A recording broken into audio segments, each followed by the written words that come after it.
A boy reached for the hoe he'd put in a jar. To his surprise, he pulled out two identical hoes. He could have sworn he'd only put one in, but he figured he'd misremembered and tossed one back. But just a few steps away, he heard a crackling from the jar. Curious, he reached in again and pulled out two more hoes. The boy instantly realized the jar was the legendary treasure basin. His chance to get rich was finally here. He kept dropping hoes in, and in no time, his yard was piled high with them. He carted them to the market, sold them at 70% off, and they were gone in a flash. The boy made a fortune. That night, he stuffed all his money into a sack. Then it hit him, if he tossed the money in the jar, it'd multiply non-stop. He didn't hesitate, and sure enough, the jar spewed out countless gold coins. Now rich beyond his wildest dreams, he built a lavish mansion and hired two beautiful young maids to wait on him. But his temper grew worse by the day. When his steward bought the wrong fish, he threatened to throw him in jail, took his anger out on the guards, and shouted that they'd be poor forever. He forgot, though, that before the jar, he'd been a poor farmer living under someone else's roof.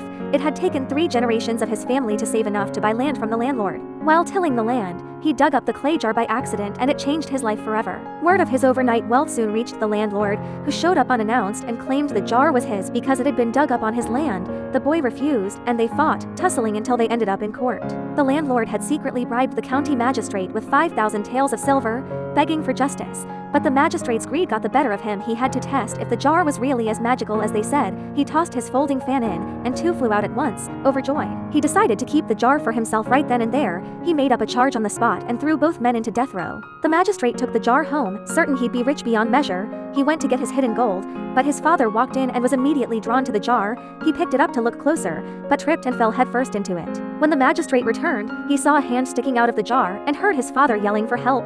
Terrified out of his wits, he pulled his father out in a hurry, but the next second, another hand popped out, and another cry for help followed. Both men froze. Once he snapped out of it, the magistrate pulled the second father out, but the 2 fathers glared at each other like enemies, both yelling that the other was an imposter. They shoved each other and both fell back into the jar. 2 became 4, and in no time, 4 became 8. As more and more fathers hopped out of the jar, the magistrate panicked. He'd gotten a treasure, so why was it spitting out dozens of dads? Faced with so many troublesome dads to support, he broke down. He'd had enough. He had to break the jar's magic.